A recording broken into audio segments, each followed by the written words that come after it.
is up, and it's good. You're listening to The Extra Point, hosted by Phil Ruskin. Welcome.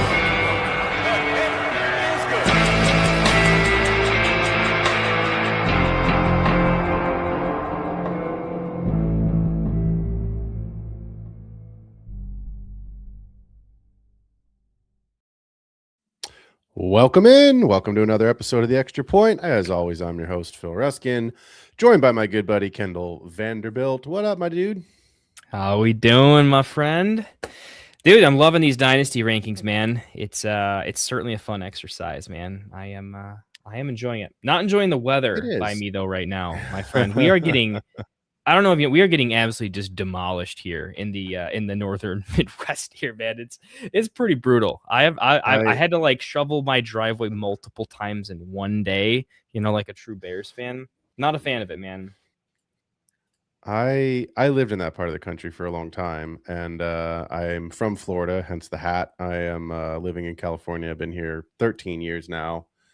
I don't miss it at all. Do you have exploding trees? I heard it was so cold that there was trees that were exploding, which I'm not going to sit here and tell you that I'm a scientist. I don't understand the physics behind that, but that just doesn't seem like a place man was meant to live. If your trees are exploding, seems like a problem for me personally. Yeah, a little bit. But hey, man, got to separate the men from the boys somehow. So I mean, you don't need to be out there with a chainsaw. If the tree just explodes, sort of does the splinter of the wood for you. So speaking of separating the boys from the men, let's talk about some wide receivers. This is obviously my favorite show because as anyone who's ever listened to the podcast or played in the league with me or against me knows, your boy going to draft some wide receivers. I love this. I think this is super fun. It is the way too early 2026 Dynasty wide receiver show. As we do, Kendall and I are going to break down our rankings tonight. I don't think we'll have a ton of disparity, but for those that have caught the last couple of shows as we've gone position by position, we're not going to talk about the big boys because they're at the top for a reason. If you don't know to draft them, then maybe fantasy is just not for you. But we are going to spend some good time tonight talking about some guys in the middle that majority of fantasy, especially Dynasty players, do have questions about. Kendall, break me down your tier one, cream of the crop, creme de la creme, best pass catchers in the biz. All right, my tier one, it was between do I stick with 3 or do I go to 5? As of right now, I recommend do whatever's useful in making tiers. I had to make it 5 to isolate a range in tier 2. So just kind of hear me out with that. A lot of people I think are going to have 3 players in tier 1 in my opinion, but I'm going to do 5. Jamar Chase, Puka Nacua, JSN, and then Malik Neighbors and Amon-Ra are sneaking in at 4 and 5 for me. Yeah. My tier 1 is almost dead on with you. I have 4 players. I have Jamar Chase, Puka Nacua, JSM. I have CeeDee Lamb. I still believe in the talent of CeeDee. He is an alpha. He has been paid like an alpha.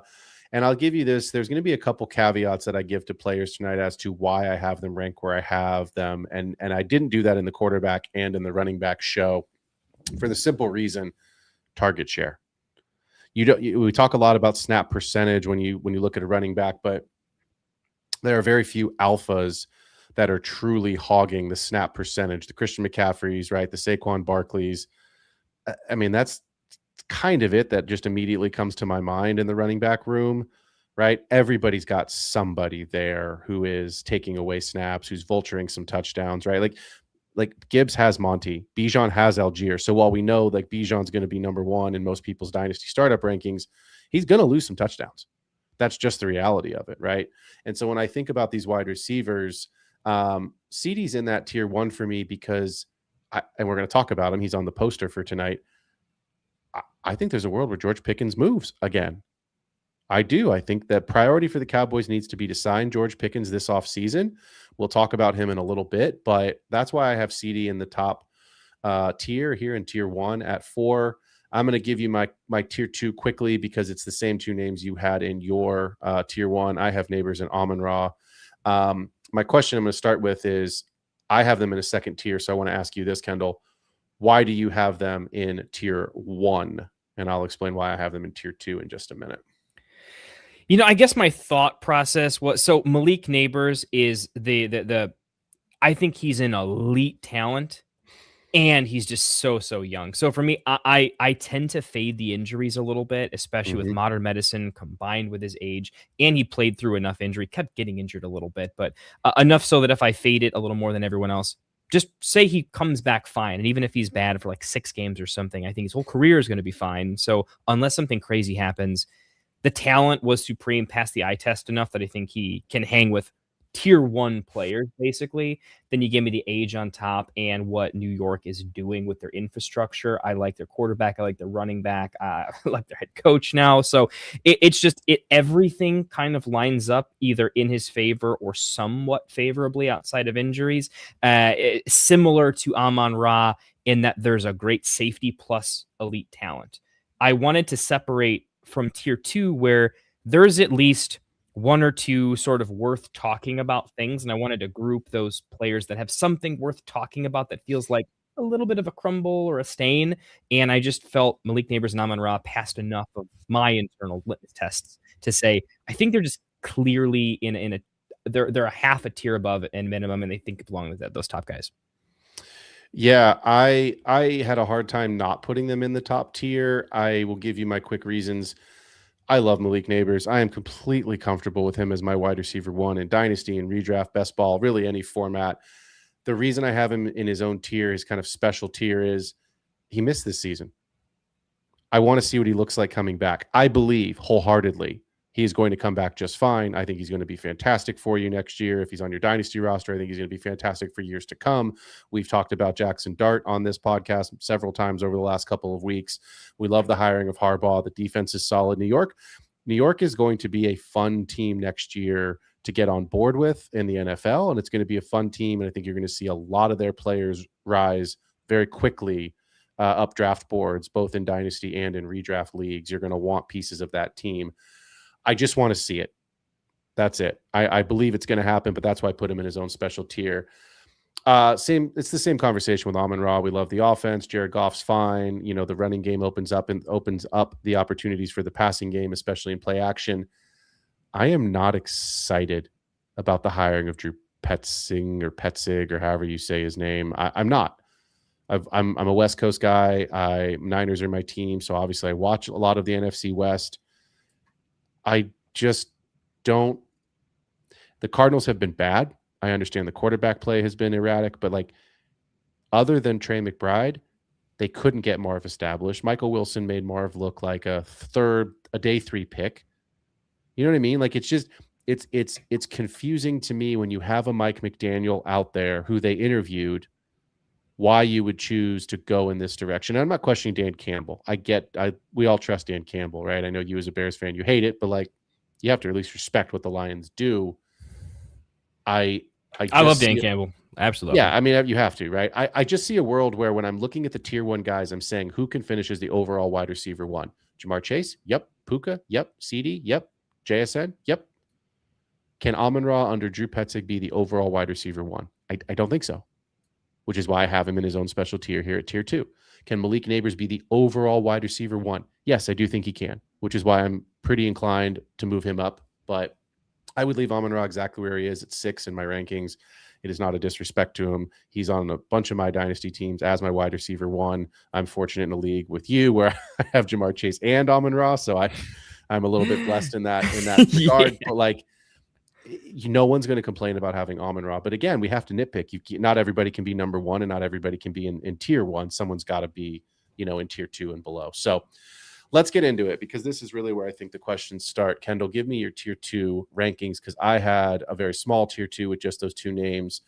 Most of my guys are in tier 3, and you have a larger tier 2 here as well. So I think we'll talk about a lot of the same names in your tier 2. That is my tier 3. Yeah, so again, just grouping kind of by just individuals I want to put next to each other, and I want this tier to feel like it has a similarity. I'll break them apart and we'll go from there. But so, tier 2. Justin Jefferson at the top. Didn't think that would happen, but it did. Then CD. Then I got Drake London. I can't call him T-Mac, man. We're going Tet McMillan. Yeah, I hate T-Mac. Garrett Wilson. Yeah. Rashee Rice. Mecca Egbuka at 12. You mean Emeka Egbuka? Yes, indeed. Thank you, Gronk. So Emeka Egbuka. I love it. My names are fairly similar. A couple of extra names here that I have that you don't. I also have JJ here at the top at number 7, Drake London at 8. I have Rashee Rice at 9, Lad McConkey 10, Chris Olave 11, and Nico Collins 12. That's my tier 3, but that rounds out my top 12. I want to ask you, Kendall, because we both have him at the top, and he is the first player in the A segment that I want to start with. Do you trust JJ McCarthy? No. And that's so is that why you have Justin Jefferson outside of your tier 1 at number 7? Is it because of the quarterback, or is it because I have to assume it is, because otherwise it can't be because of his talent. I don't want to say there's not other factors, but they're not worth mentioning in the same breath as the quarterback room. He is at the top of the tier, though, for me, because I think there's some guys I think they're so elitely talented where the quarterback play from year 1 to year 2 with certain players might be bad, but it will be different in a way where it will work better for that player. And I think that's at least minimum. We'll probably talk about him in a little bit, I think, but I have Drake London pretty up there, and he has had bad quarterback play for a long time. Mm-hmm. And he had bad quarterback play this season, but it was still quite good. Like Drake London played better than Justin Jefferson did. He produced more with both bad quarterback play. So I think we've seen examples of bad quarterback play with good production and bad production that we shouldn't consider all bad quarterback play to be equal. I think is something I need to spend a little more time diagnosing. What are the characteristics of bad quarterback play that can give it a label more so than just bad quarterback play? That'll be one for the offseason to kind of get done. Yeah. So I don't trust JJ McCarthy. I wrote this question in here. Is this offense going to revert back to the 2024 offense we saw last year, albeit it was Sam Darnold, who is now, I can't believe I'm about to say these words, playing in a Super Bowl and is the favorite to win a Super Bowl. That hurts me as a Niners fan. It's just, I can't believe that's happening. I don't know what to make of the Vikings, because it is going to be JJ McCarthy. Like there's no other way. It's going to be him unless there's an injury of some sort, at which point you're not getting better. So let me give you some names here, Kendall. You're on the clock. Jamar Chase, Puka, JSN, CeeDee Lamb are off the board. Let's say you are at the 11-12. You're at the turn in a startup dynasty draft. JSN, CeeDee, Puka, Chase, Neighbors, and Amon-Ra are all off the board. Bijan, JT, and Gibbs are all off the board. You are on the clock. Justin Jefferson or Achane? Achane. CMC, Justin Jefferson. JJ. You know me, I'm DiCaprio, baby. As soon as they hit 27 plus, man, get them off my list. But that's the point, right? All right, let me give you younger names. James Cook, Justin Jefferson. JJ. Kyron Williams. JJ. Saquon Barkley. JJ. Okay. I would do the same thing except for Achane. So I think we're both in agreement here that even though Justin Jefferson's lower in our list, we don't trust the quarterback. If there's an elite level talent wide receiver, let's just assume PPR and let's assume 6-point passing, no crazy bonuses. I guess the passing wouldn't really matter, but I would still take JJ there over those names at running back. If I'm at the 11-12, turn in a startup, I think I would have a hard time if somehow somebody, like, let's just say it would be JT, because there's no way Bijan and Gibbs drop. But I think if it's JT or let's do that, JJ or JT. Oh, JJ. JJ over JT. Yeah. If I'm being real, let's say the trade market is definitively like I know this league. I'm going JJ just to sell him, right, on value. Yeah. But if you're asking me, you have a 3-year hold. Then that's where I'm like, I actually think Achane is going to perform better over 3-year window, right? So throw that caveat in there, but Yeah, I have some. We're not going to talk about the Dolphins tonight, where we did the running back show last week. I have some questions about Achane moving forward without Mike McDaniel, but we'll get to that in another show. I want to talk about this next guy because you and I both have him at 8. Again, I had a very small tier 2, so my tier 3, but it's basically a tier 2 here. Drake London, you have him at 8. I have him at 8. It's a similar question, right? Kevin Stefanski's a new head coach. Who's the quarterback to start the season?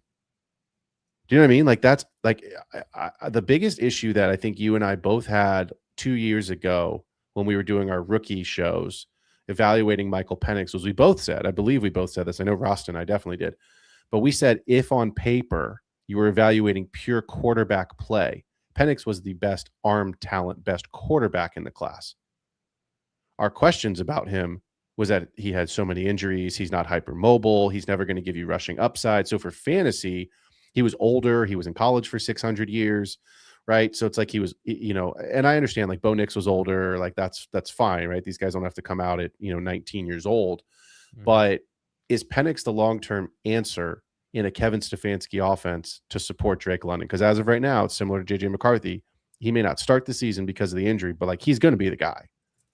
So where are you with Drake London, and is his ceiling, this is the question, is his ceiling tied to his quarterback, or is he talented enough to get there regardless?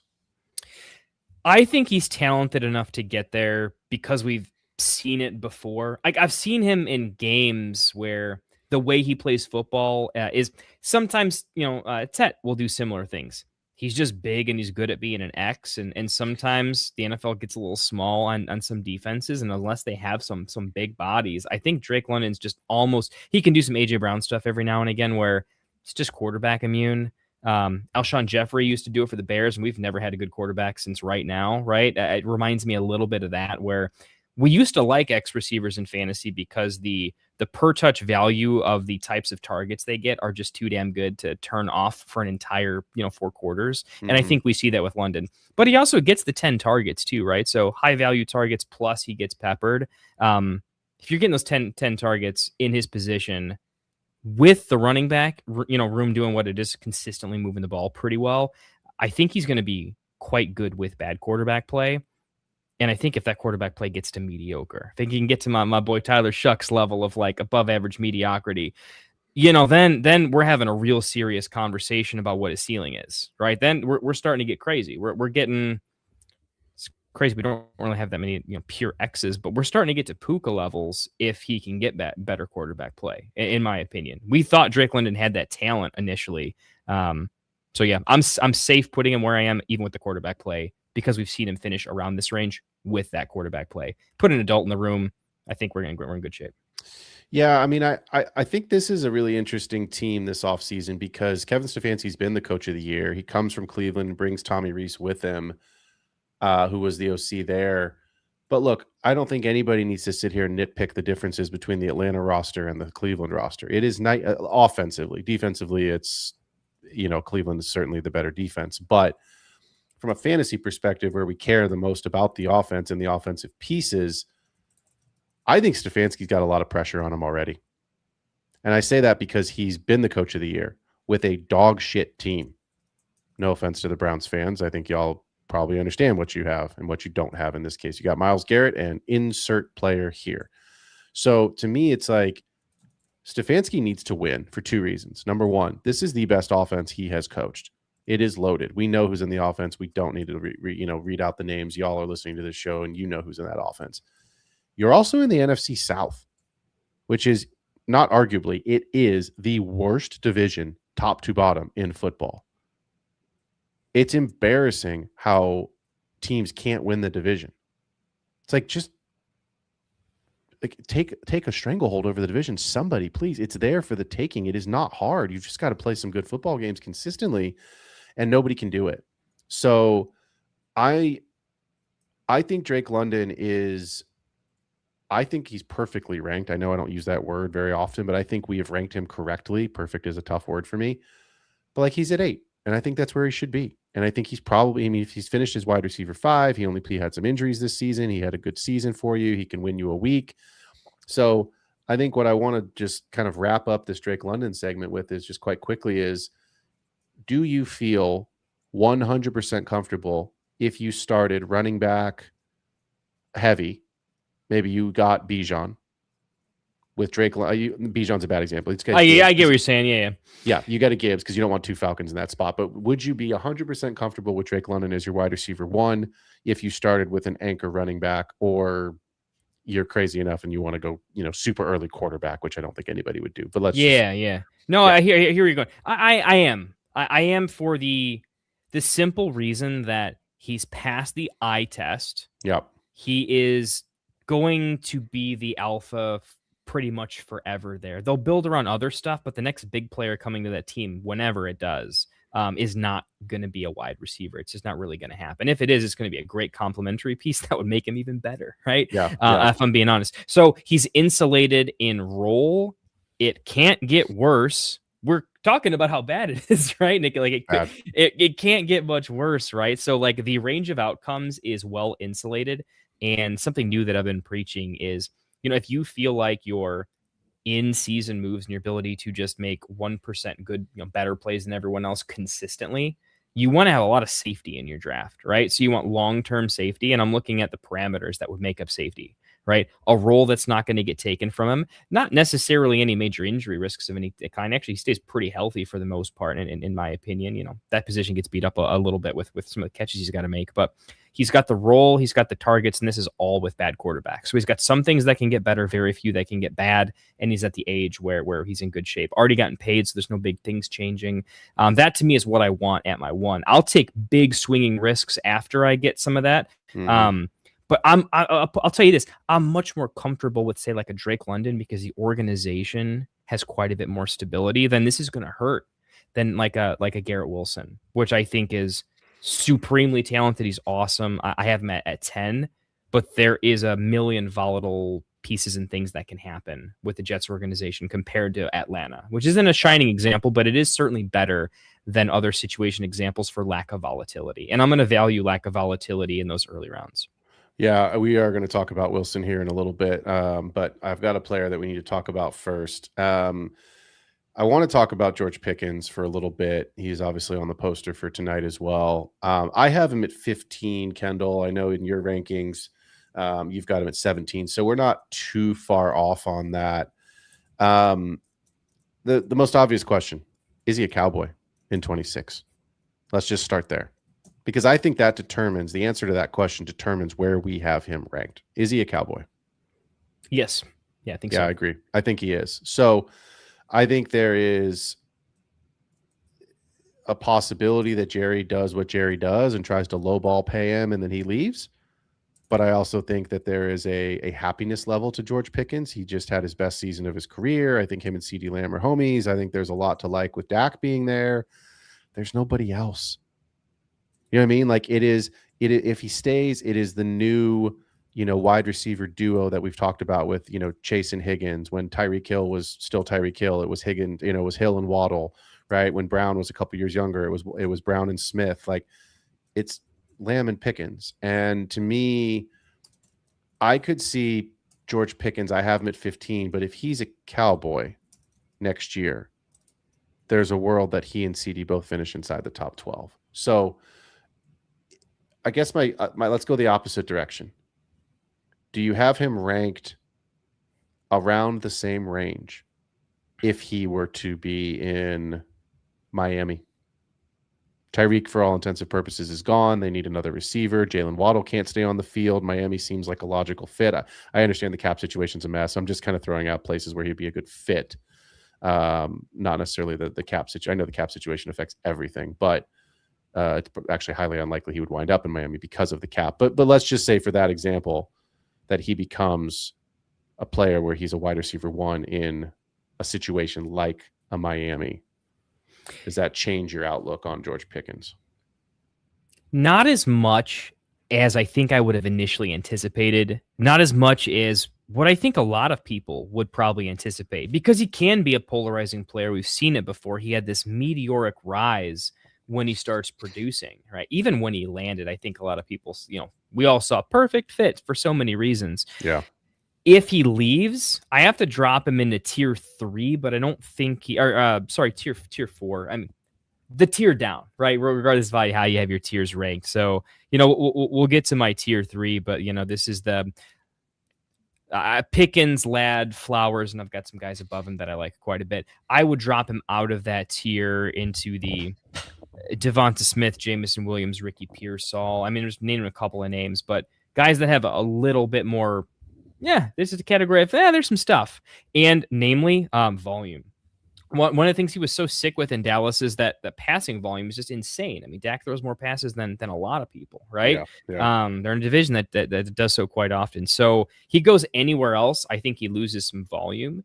And I think he's a player that, I mean, he does not act right on low volume. It just gets weird. So I got to downgrade him.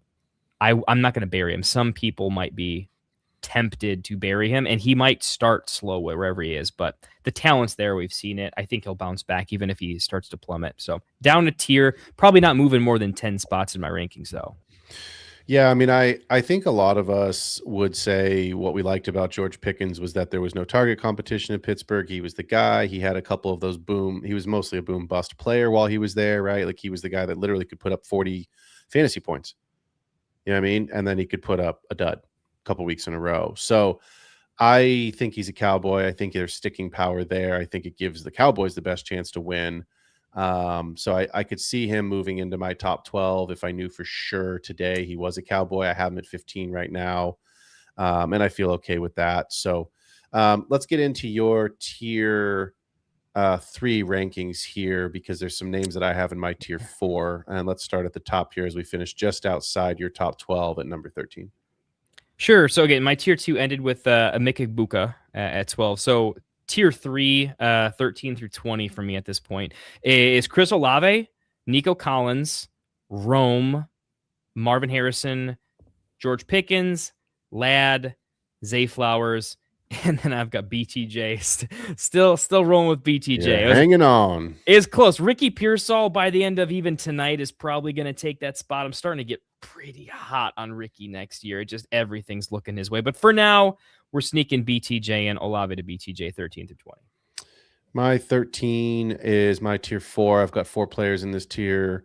Tet McMillan, Emeka Egbuka, George Pickens, and Garrett Wilson. Garrett Wilson for me is the name in italics on my sheet because I just don't know what to do with him. I could see him going 4 spots higher. I could see him dropping down into tier 5, 4 to 5 spots lower.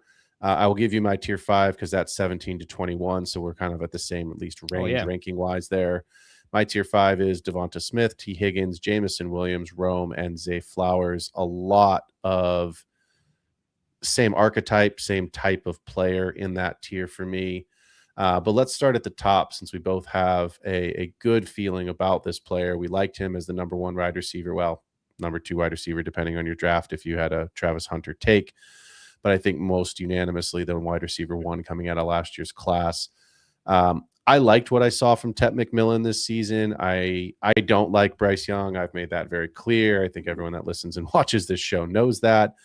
But I have to be at least respectful of what I saw from Bryce Young. It was night and day from what we've seen the first couple of years of the league. True. He looked a competent quarterback. He made some really difficult throws into tight windows. Having a 6'5" wide receiver helps. With Tet McMillan. But look, Tet was inconsistent as wide receivers usually are, but he also put up great numbers. He finished in PPR formats as the wide receiver 16, got over 1,000 yards this season, 7 touchdowns, 122 targets. You love that. The question is simple.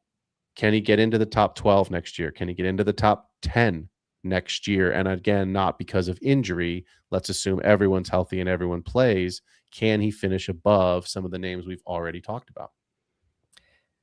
Yeah, he can't. I hate the reason though, man. Like, I think I'll say he can get there with Bryce because Bryce reminded me, especially what we saw from him down the stretch, was a player that with a little bit of mental stability, like, hey, you won a couple games. Now you're instead of being in panic mode all the time, he can develop a little bit of consistency. What I saw was a player that was dealing with his height issues, right? And it's a big issue for him, but it was someone who had learned enough that he's dealing with it.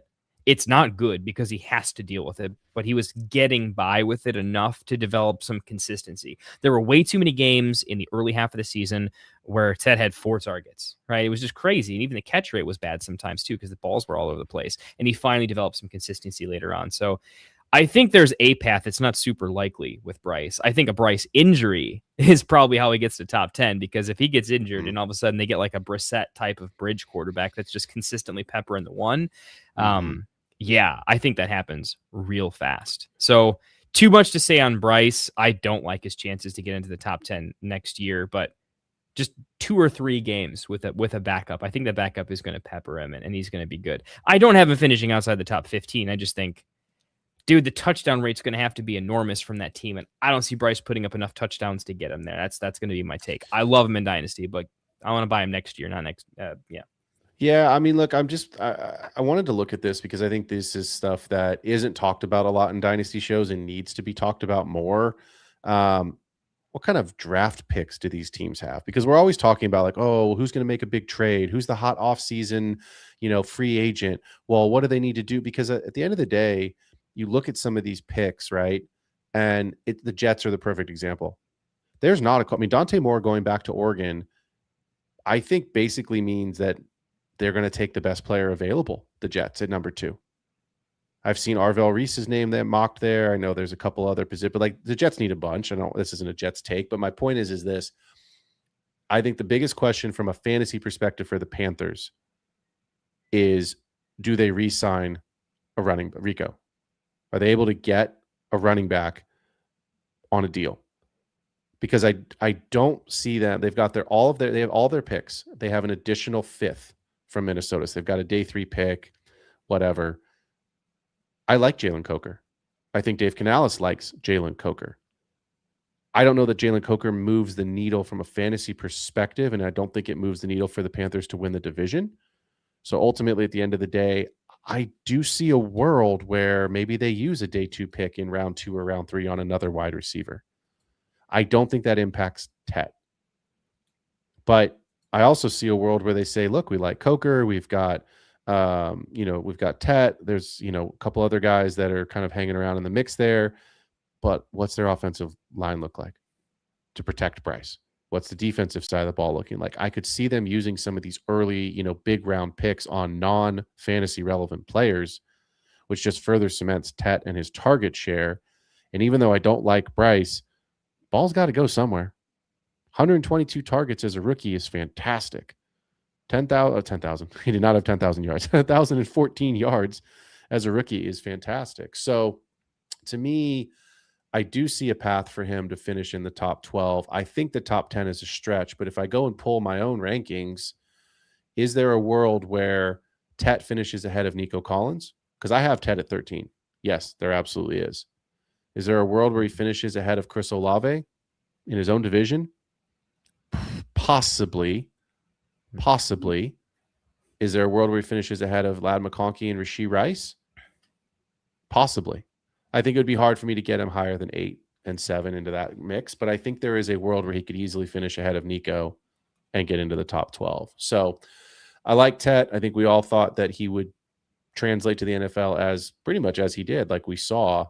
And it's been a good rookie season for him. So we're going to spend a couple minutes. I told you we'd get to him. It is difficult for me with this player because is he a product of his environment? Is the quarterback situation ever going to change? Is this just an abandoned ship? Because at this point, you aren't getting the value in a trade that you drafted him. What the fuck do you do with Garrett Wilson? He's still my dude. I won't quit, man. That's the question. It's like, what do you do with? I have Garrett Wilson at 16. You have him at. Where do you have him? I got him at 10. You have him at 10. So we're not wildly different, but we're in different tiers there. I have him as a middle of the pack wide receiver 2. You have him as a back end wide receiver 1 in all formats, 10 and 12 teams. So let's start with this. We have no idea who the quarterback's going to be. None. Zero. I mean, it is scary. What bothers me is that there are the rumors that I'm hearing from Schefter and from people who have, I believe, right, that are Pelissero time, guys that are legitimate reporters, is that candidates are pulling out their names from consideration for these jobs, for this offensive coordinator and this defensive coordinator position. That to me says 3 things. Number 1, the situation is bad. Number 2, the roster is bad. Number 3, I think these guys are getting fired. And I don't think anybody wants to go there for a season and move their wife and kids and then be like, oh, just kidding, we're out. When you could go get a spot on Joe Brady's staff in Buffalo, when you could go get a spot in, there's a ton of openings this season, more than I've ever remembered. So let's start at the top. Where do we have Garrett Wilson today in terms of his, you're on the clock, Kendall. He's on the board. You don't know who the quarterback is. Are you pivoting, or are you just saying blindly, I believe in the talent, I'll figure it out with the quarterback later?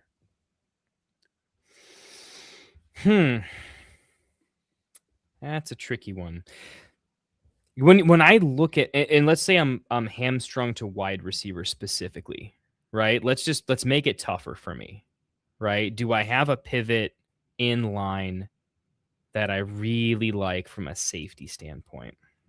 Or do I want to just go for that elite upside? Because I think most people still have him ranked a little bit low. My heart of hearts, I'm probably pulling the trigger because I think I have him higher than basically everybody else. And I'm not saying I have to be right, but I think I get him at a discount when if the Jets are ever good and he's got enough runway, I think he'll do it. I do think I lose a lot of next season to that situation though. And that does put him, into his 26, 27 age season.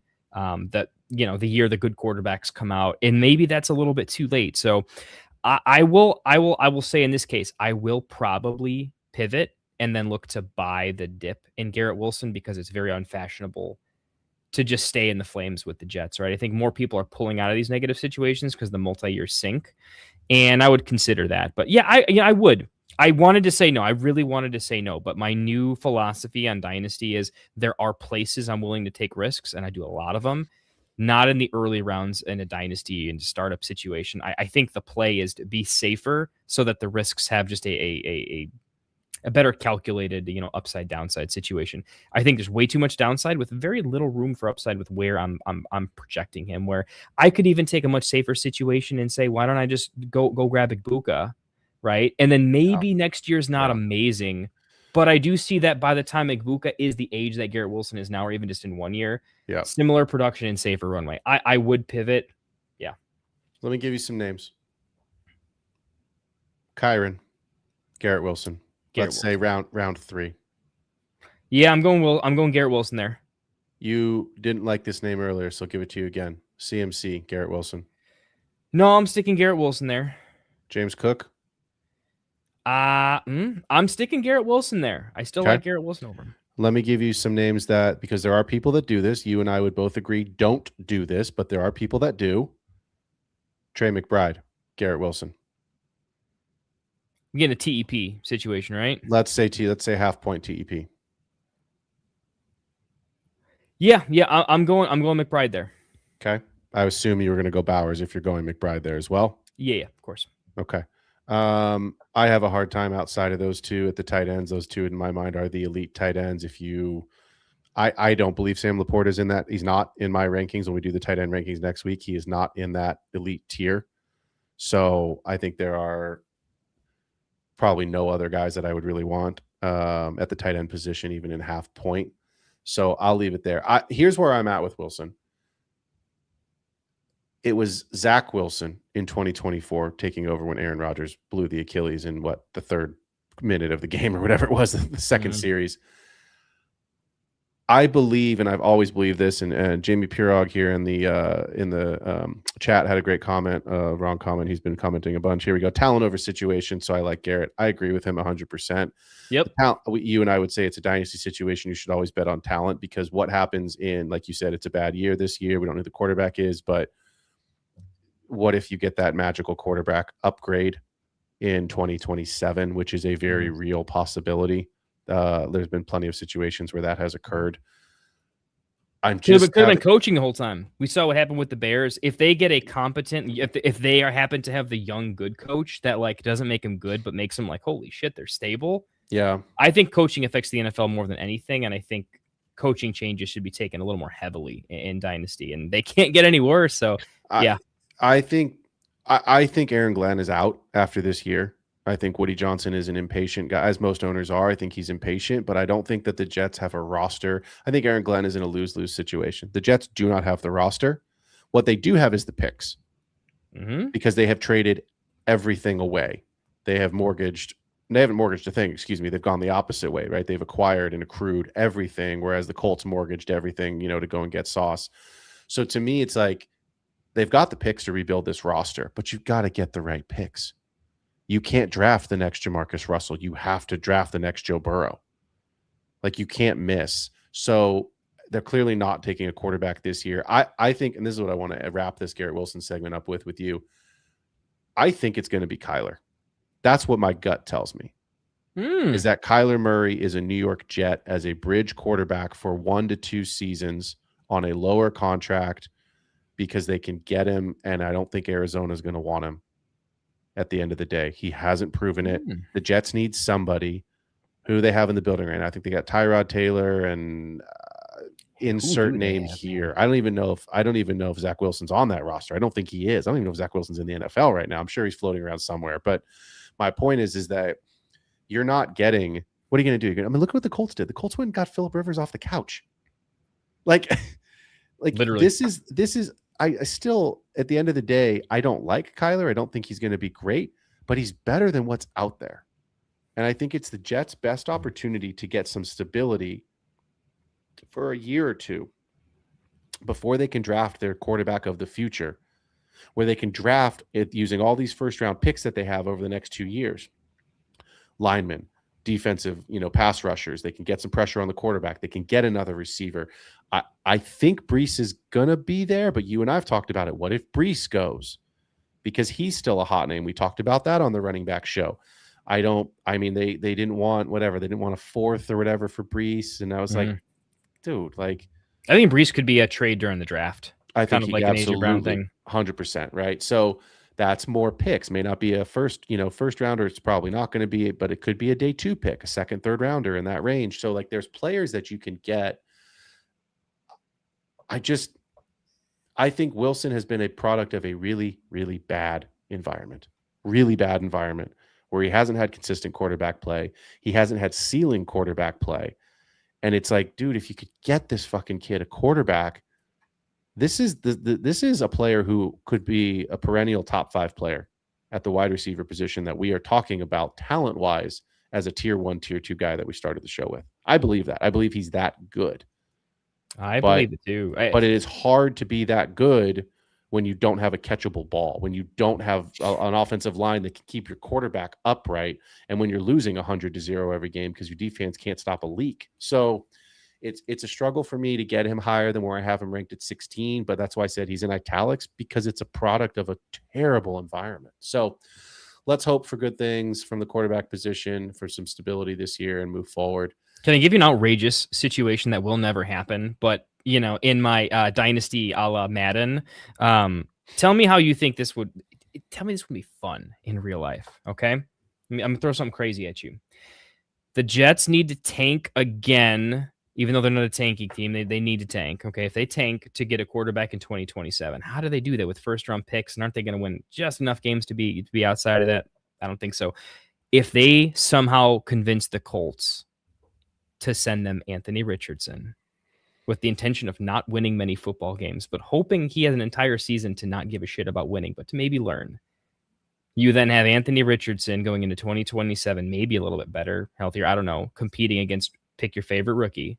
The rookie's probably going to win, but at least you took a shot. And it guaranteed you that you didn't win enough games to get a high-end quarterback. And you go all defense in 2026, essentially, because defense requires less coaching than offense, in my opinion, at least in the modern NFL.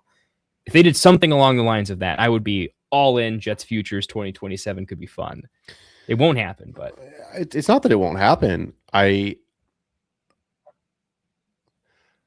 have a hard time with, first of all, I do think the Jets are going to be in the top 3 next year. They don't have the roster. Their division's really good too now. Their division's really good. They don't have the roster. The advantage, if you want to call it that, for those that are listening to the show, I'm doing my air quotes right now. If you're watching the show, you saw me do it. They're going to have a 4th place schedule. So they're going to have winnable games on that schedule. But at the end of the day, I don't think they have the roster to win the games. I don't know that they need. I mean, I agree with you. They need to tank. I know that no home field advantage. Well, that is never a home field advantage on that field. It's the ACL, MCL, Terrier, C insert letter before CL here. I think Anthony Richardson's an interesting name. I think Jacoby Brissett is if the Cardinals decide to keep Kyler. That's my dream situation. I think Jacoby Brissett is a really interesting name. I'm going to give you one more name, and it is crazy, and it's already happened, which is why I don't think it would happen again, but it's possible because he's about to lose his job on April 29th. Geno Smith. Interesting. I mean, the Raiders are. He's under. This is his last year under contract. Does he 'Cause get it was a another shot?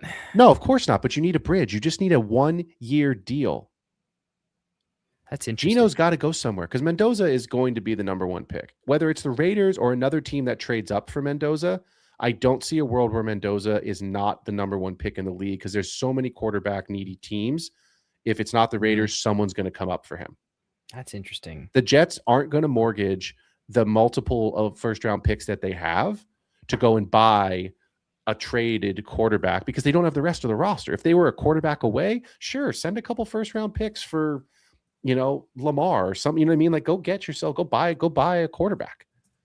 But like, you don't have the rest of the roster to do it, which is why I think Gino is an interesting name because he's out of a job. Is he going to be a backup in Las Vegas? I mean, he may not have a choice. That may just be you may get what you get, right? Like if you don't get a job, you don't get a job. But I think Jacoby Brissett's an interesting name. I think Gino's an interesting name. Richardson is an interesting name. Kyler's a name. The name that I think would make the most sense, it is in division, which is why it probably won't happen, but the contract kills it, is Tua.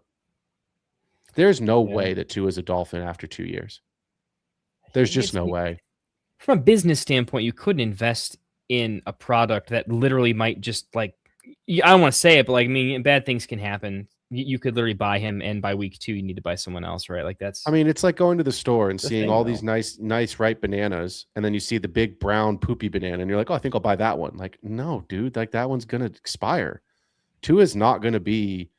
The contract negates anything, but I'm saying like there are quarterbacks that Kyler, nobody wants him, big contract. Tua, nobody wants him, big contract, can't get out of it. Deshaun Watson, huge contract, can't get out of it, nobody wants him.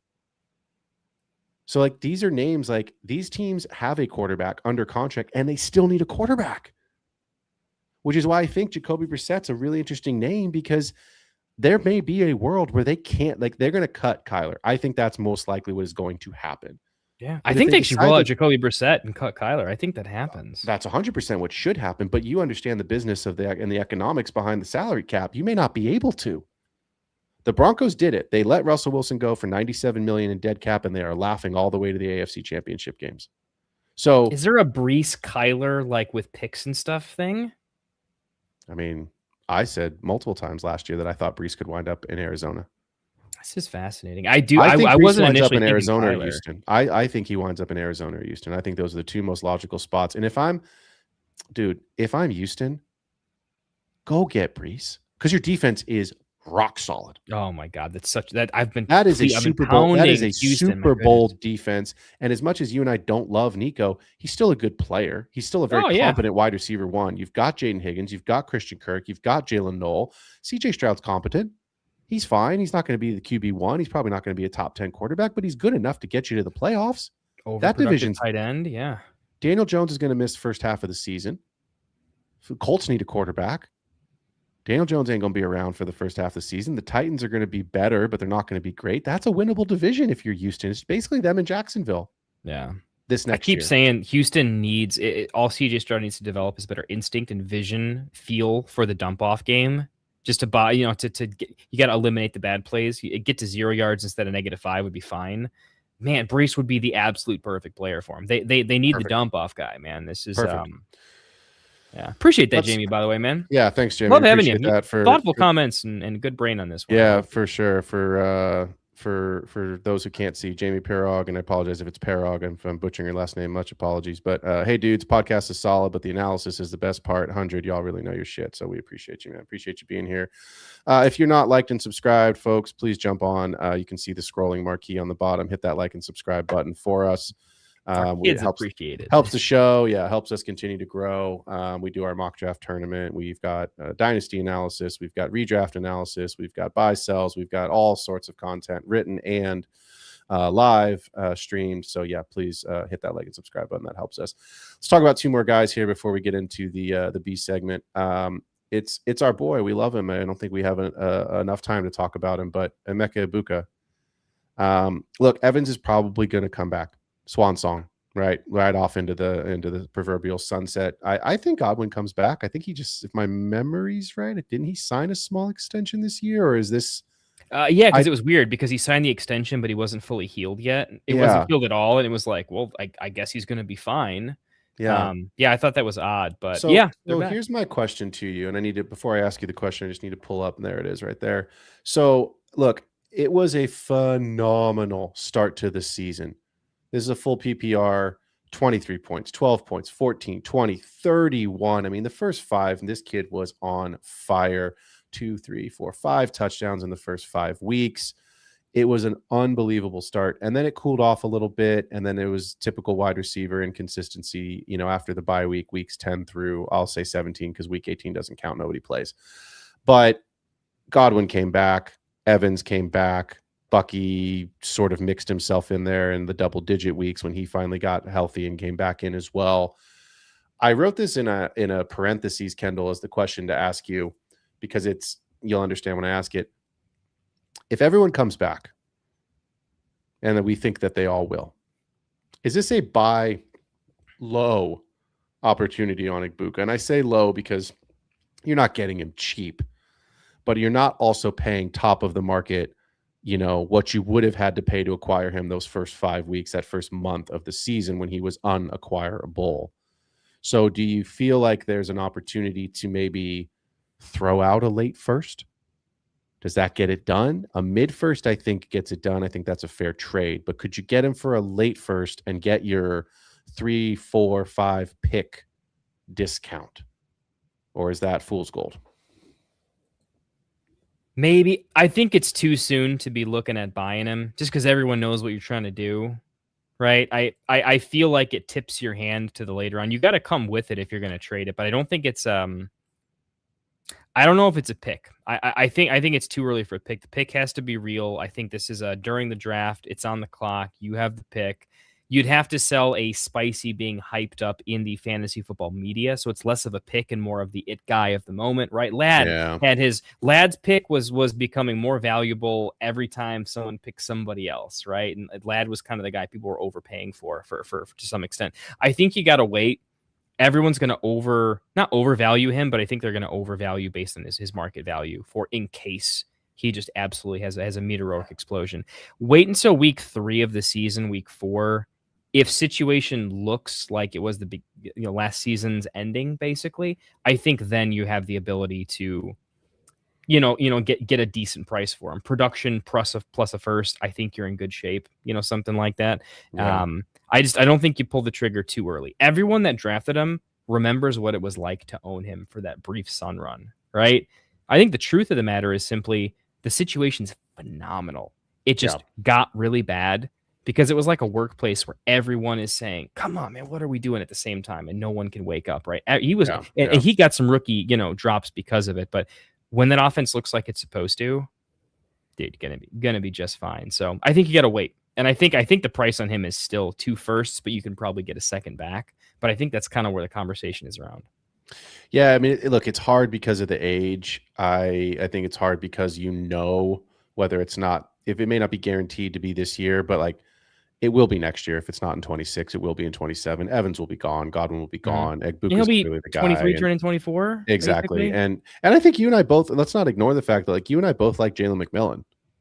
Yeah. He's not an Egbuka talent, but like my point in bringing up Jalen McMillan is I don't think Todd Bowles is the head coach of this team next year if they don't win the division. If they don't make the playoffs, I think Todd Bowles is out as this coach. But I don't think it matters in 27 because if McMillan becomes what we think he can be and what he looks like when he's healthy, I don't think they're drafting a wide receiver. I think they're going after with their first round pick. I think they're looking on the defensive side of the ball, or they're getting an offensive lineman because you've got Bucky, you've got Egbuka, you'll have McMillan. You might have, an older 1 or 2 years left of Chris Godwin if they decide not to release him or to trade him or whatever they end up doing with him. Evans will be the one that is the most likely candidate to not be a Buccaneer in 27. But I just don't see a world where the Buccaneers are going to use their first round or an early second round pick unless there's just a talent too good to pass up. But they need, in my opinion, they need other positions when you watch that team. Yeah. So it's like the next Kyle Hamilton that's out there, my goodness, they need to go grab him. That changes games. So Let's finish up with the rankings here, and then we'll get into the B segment. We don't have time to talk about all these guys, but give me, Kendall, your tier 4 starting at 21, because that is where we left off here. I had Zay Flowers at 21. I know you'll start at 21, but go ahead with your tier 4. Yeah. So this is my mishmash of I got to figure out what to do with these guys. Chad, I'm not 100% sure here. I have individual takes and I'm all over the board with them, but here we are. Tier 4.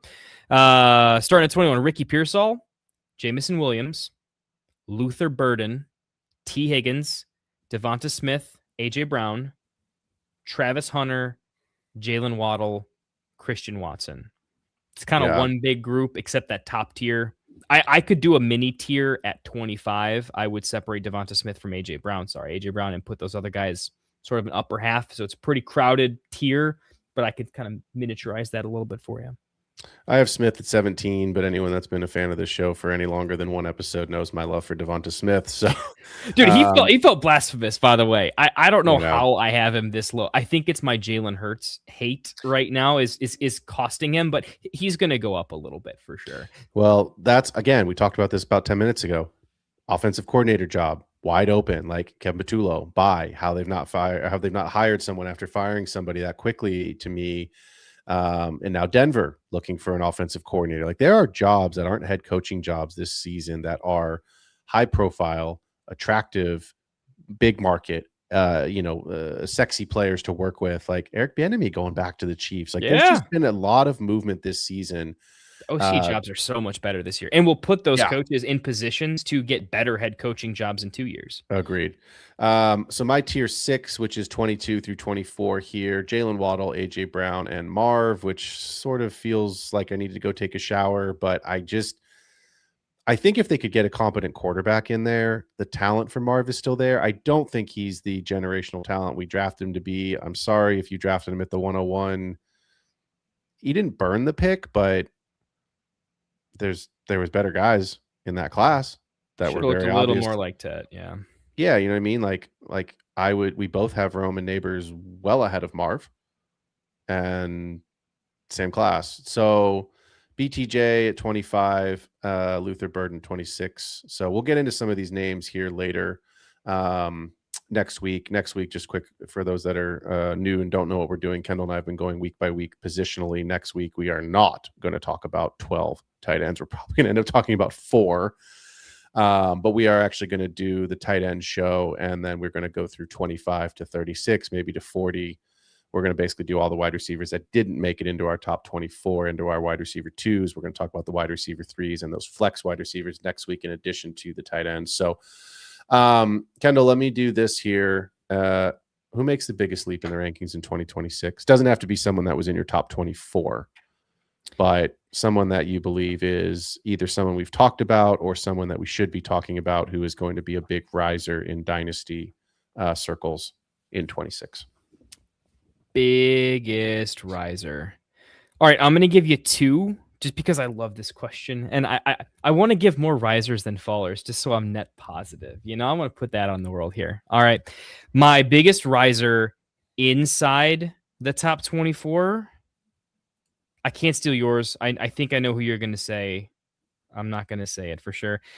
You know what? Go ahead and give me screw it. I'm going to do it. It's between Rome and Olave.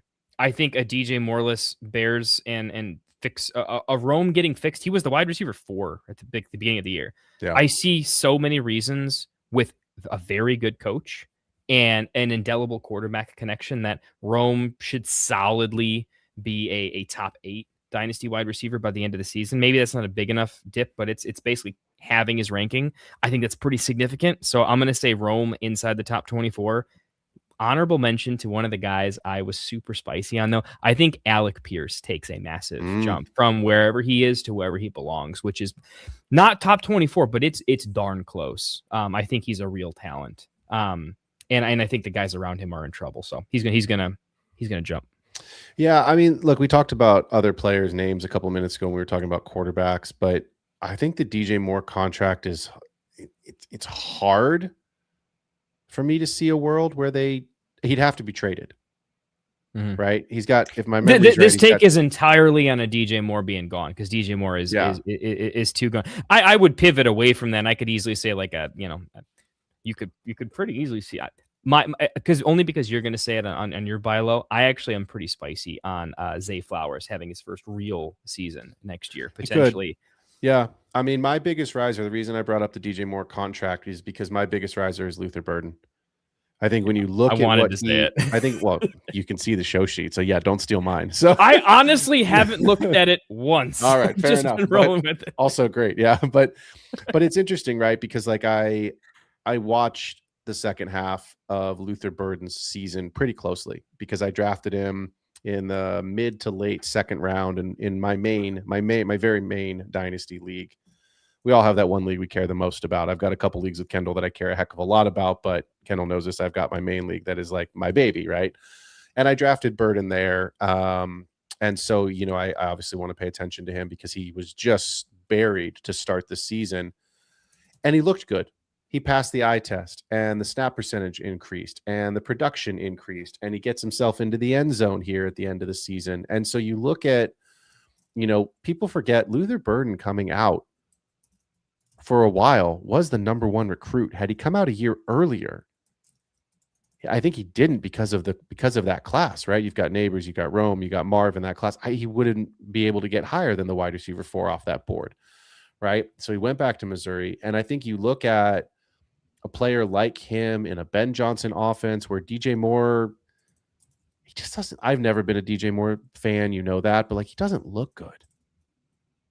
Like he had games. I'm not sitting here saying he's a bum and like you don't want him on your team and like bench the guy. Like if he's a good player and he's going to score you fantasy points and win games and like don't have bias. That's one of the major rules of fantasy is try to ignore your bias because at the end of the day, your bias could cost you a win, right? But look at what Ben Johnson is doing. Even if DJ Moore is a Bear for the next year or two, it's a youth movement. Caleb solidified. I don't think there's any way that Caleb goes anywhere. But you've got Colston Loveland. You've got Rome. You've got Luther Burden. You've got young offensive pieces. At some point, Swift will go. They will draft a young running back, and that makes the Bears really scary. But I think you're going to see Luther Burden be the Devontae Adams if you missed out on Puka. If you miss out on Rome in your draft, you can go get another player who has extreme talent in an offense that we like at a discount. And I'm not sitting here saying that Puka is Rome and Devontae Adams is Burden. Of course, that's ridiculous. But it's that comparison of if you miss out on the alpha, the 1A, I think Luther Burden is more of a 1B to Rome and / DJ Moore than people are going to give him credit for. I think they're clearly going to slot him in as the wide receiver 3 on the depth chart. And that's fine. That's where he belongs. But I see a path forward for him where he is the wide receiver 2 on this team on the depth chart by middle to the end of the season, and he becomes more of a 1B in certain situations and certain matchups than Rome does. Give me your biggest faller, somebody that you are either you're not out on, but you might be on the clock and say, you know what, this is my time to pivot to a different position or to a different player at the wide receiver spot. Biggest faller for me. Man, there's a couple of names here. I am going to go with... Man, someone's just got to like plummet like an actual rocket ship. I hate giving like this negative takes on guys that I kind of like. Wow, this is going to be a little bit brutal. I think the biggest potential is Pickens. I don't predict it, but I do think it has the most meteoric, like this could go bad because of his personality. That does have elevated risk, I think, to it. But I think the better, I'd put Travis Hunter in that category of it could go real sideways. He could not even be ranked by the end of the year. Like the answer is probably Travis Hunter does not barely being an offensive player at all. Like that's a reality with who they signed and who they have right now. My mainstream pick, who I think we already like, but could take a pretty big back seat from there. You've taken a guy that I kind of like, so I can't pick that one a little bit. I'm going to go Nico Collins. He could fall quite a bit only because I see the emergence of 2 wide receivers, not just one. Mm-hmm. And I do think if they ended up getting that Brees move, and if it's not Brees, it's someone else, I think the ecosystem and chemistry of the offense, I hate to say this, I think he could be good, not great. And he could get a little bit of DK Metcalf treatment where you just don't like a guy turning 27, 28. and he starts to get a little bit worse, and the young guys start catching up and are a little bit better. I think his target share goes down when Noel moves into the slot a little bit, and they get some targets to the running back position.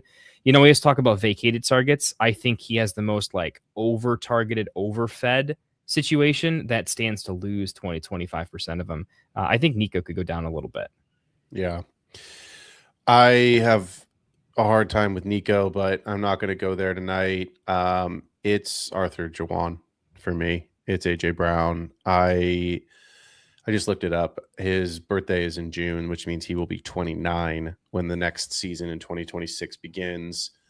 I don't know who the offensive coordinator is. None of us do. At some point, I would assume in the next couple of weeks that will become solidified. But the hot names are still in the mix for the Raiders job, right? They're still in the mix for the Browns job. Like, there's still head coaching jobs that are open. And so I think some of those names could be in the mix for the Eagles job. But look, I really like Kellen Moore. I thought Kellen Moore deserved to be a head coach sooner than he got I thought he should have been a head coach after he left Dallas instead of going to the Eagles, personally. But look, he got a job and rightfully so. But you look, and it's not just, look, I don't want to go through, we can all box score hunt, but like consistency metrics, right? 1, 2, 3, 4, 5 weeks he finished outside of the top 37, and it wasn't even close. Week 1, AJ Brown, wide receiver 100, 1.3 points. Week 2, 72. Week 3, he went in, he screamed and hollered, squeaky wheel gets the grease, wide receiver 3. Right? That was the week they like literally threw him 17 screen passes and he was just lighting it up. Week 4 and 5, wide receiver 98, wide receiver 52. It's not that he's missing the mark. He's goosing you, in essence. He's basically costing you a week. You're getting basically you know what I mean? You're getting nothing out of that position. So I think at the end of the day, a 29-year-old receiver on a team that's already paid Devonta Smith with an aging running back, like the Eagles are, I'm not going to say that their window is closing because I don't think it's closing that quickly, but they're going to have to get younger, and they're going to have to get younger sooner. And if George Pickens wasn't a Cowboy, if he was on any team outside of the NFC East, he would be my name for the Eagles to go out and acquire, because Howie Roseman has shown millions of times he ain't afraid to get a deal done. There's no chance Pickens winds up on the Eagles because of the interdivision trade. But if he was still a Steeler, I think that would be a no-brainer. Get rid of A.J. Brown, get younger with Pickens, pair Pickens and Smith. I know their archetypes a little bit similar, but you know what I mean? Just get that guy. So it's hard for me to get there with A.J. Brown. He's the player for me if I need a wide receiver 2 and there's still a really good running back, or I haven't taken a tight end in my draft. That's probably when I'm pivoting and just letting somebody else ride it out with a 29-year-old. So, yep. Mr. VanDerBilt, if you could please give me the old 2 minutes on the clock. Let's do the 2-minute drill. I really forgot to get that widget. I think I know we'll figure it out. We got time. One season day season 8 starting tomorrow, brother. 3, 2, 1, get it. Tonight's 2-minute drill, as I have done the last couple weeks, I'm going to give you one dynasty wide receiver buy and one sell. I'm going to start with the buy, and it is Mr. Ladd McConkey. Look, it was not a good sophomore season for Ladd. He had 106 targets this season compared to 112 last year, which you really like. He had 7 touchdowns here compared to 6 last year, but the difference was in the total yardage and the catches, his yards per target and his yards per catch. His difference in total yardage, 1,149 yards his rookie season compared to 789 this year, and the catches down from 82 to 66. But the real hit and what really cost you was his yard per target and his yard per catch were down at almost an average of 3 yards in each category. I sold McConkey at the beginning of last season for 2 firsts, and I think you can buy him right now for a single first, and I think it's a mid first. I love that the new OC is Mike McDaniel. Huge is fine, but he's a completely different skill set. I think Keenan probably retires. And look, Trey Harris was barely used, so I still see Ladd as the wide receiver 1 for this group in an offense that we really like moving forward with a Justin Herbert and Mike McDaniel as the play caller. Go buy Ladd at a little bit of a discount because of the sophomore slump. My Dynasty wide receiver sell is Nico Collins. He has finished the highest in his career 2 separate occasions as the wide receiver 9 is his best fantasy finishes. CJ Stroud's been great at times and absolutely awful at times. I think Jaden Higgins is taking that step forward next season. Nico has a well-documented injury history. To steal a line directly from Kendall, I have him ranked inside my top 12 right now at number 12, but I just can't get him any higher in my rankings. And I see a world where 11 to 15 could easily finish ahead of him, maybe even in that 17, 18 range if everyone were healthy. You can still get a first and a second or an early first straight up right now for Nico Collins, as he is 26 and will turn 27 in March. I'd rather get younger at a running back wide receiver with more upside because I don't see a world where Nico finishes inside the top 5. 14 seconds over, but that was the 2-minute drill. We need someone to sponsor the show, and we need someone to sponsor the 2-minute. It has to be like the 2-minute drill presented by like Head and Shoulders. I mean, we'd never get them, but you know what I mean? Like, it's got to be like 60-second mac and cheese, like heat up your mac and cheese, like Kraft macaroni, like singles. Or, you know what I mean? Like one of those quick, don't have time to cook your kids dinner. Get the 60-second chicken nuggets from Costco. I know something. We both have kids. Get us the product too, man. This would be fantastic. I cook for my daughter. I don't sit here and sometimes I heat up the pizza. Let's be honest, but I cook for my kids. So shoot, we'll do a comedy episode. Shout out to the Spitballers podcast, Fantasy Footballers. You can do both in this. We'll do something. We'll have to figure out. Man, I'm gonna do some late night Googling, figuring out who can I hit up to see about sponsors. Kendall and I will be back next week, Tuesday, 7:15 Pacific. At the end of this next week, we will have covered all of the positions. Next week's show will be the last of our positional show. We will be covering I say this lightly, the top, we'll call it tier. The top tier tight ends, and we will dive into more wide receivers so that we get a full content show for you all. Kendall, tell the people where they can find you, and let's wrap this thing up, man. So right now we're gonna start getting into some way too early draft content. So biggest thing I want to tell is just come check us out over at the Get Right Fantasy Network. Evan recently joined the team. He's doing some great stuff. I think we're gonna have draft content 3 or 4 days of the week. Having a lot of good time doing Dynasty rankings with Phil every Tuesday. So it's the best way to get tuned into all the stuff we're doing and hoping to do. We like doing more of this. Sometimes life gets in the way a little bit. We all have day jobs over here. We are not professionals. Would like to be one day possibly, but check out our Discord. I'm sure in the description we can get that for you. Easy to message us on Sleeper as well. Hop in a league with us. But get in the Discord. Really, really easy way to just see what's on our mind, see what's going on in our draft community that's running pretty much 24/7. And you'll get notified when me and Phil are doing a show or when some other guys are. So go check us out. Sorry, I was messaging Jamie. He's got asking us for an email. I said, go ahead and DM at P Ruskin on Sleeper.